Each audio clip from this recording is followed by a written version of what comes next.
Hey, what is up guys, MKBHD here, and this is it. This is the OnePlus 6. So it's been interesting to follow OnePlus for the last couple of years, all the way from the beginning, from the OnePlus One days, the flagship killer mentality, the never settle, and then look at how the trends move all the way until what they've developed into today. So let's look at the spec sheet first. This guy's rocking Snapdragon 845 and Adreno 630, 6 or 8 gigs of RAM, a 6.3-inch 2280 by 1080 AMOLED display.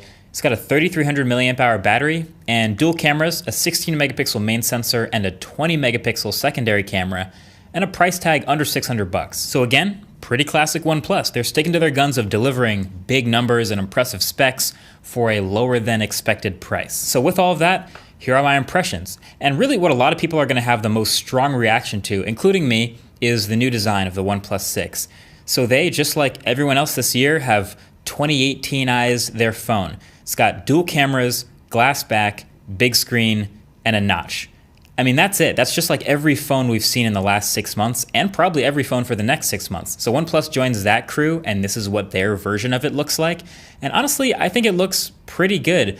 I don't know if it's just that I've been getting used to notches in phones for the past few months, or maybe that this one's a little bit smaller.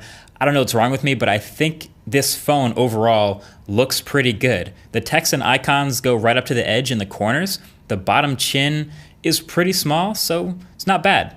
The glass back is a little more interesting. It's got that signature OnePlus curve to it, so it's the same shape as the rest of their phones. It adds a little weight though from being glass.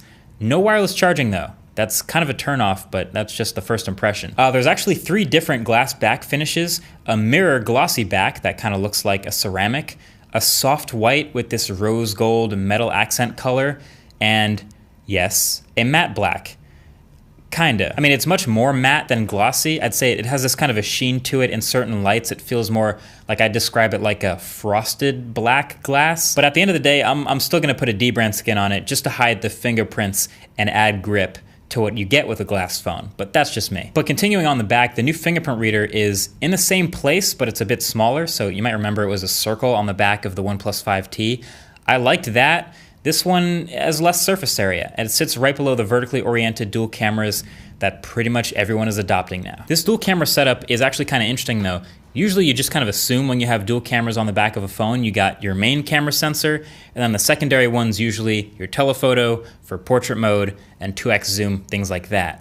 These 2 cameras are actually the same focal length. So the primary camera is a Sony IMX519, a 16 megapixel sensor with an f1.7 aperture and OIS.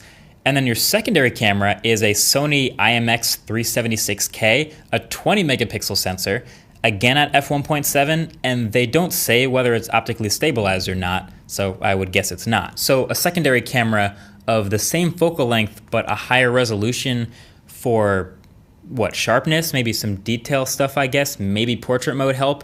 I don't really know exactly. This is something we're gonna have to test for the full review. But definitely stay tuned on places like Instagram and Twitter, where I'll share sample photos I take on this camera. But that's a curious one. But around the front is really where it looks the newest, with that huge new display, the notch up top. This is what people love talking about. To be fair, it is one of the smallest notches. There's just a camera, some sensors, and your earpiece up there, and then you end up with an 84% screen to body ratio.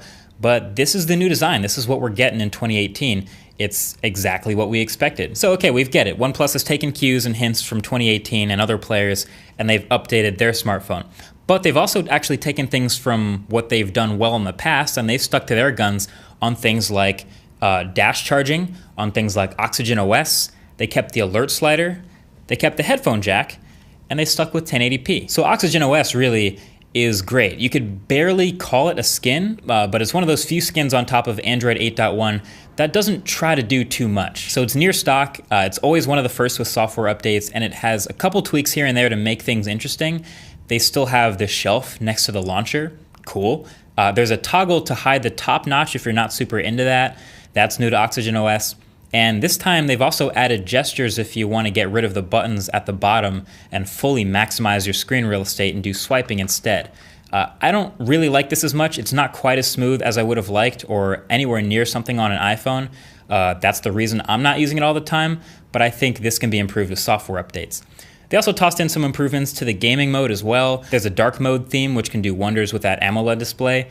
So yeah, just a nice little suite of improvements over the mostly stock Android, I'd say is my favorite way to go. And on top of all of that, it's got really good, I just really like these buttons, these really tactile, clicky buttons, probably one of the most underrated things about this.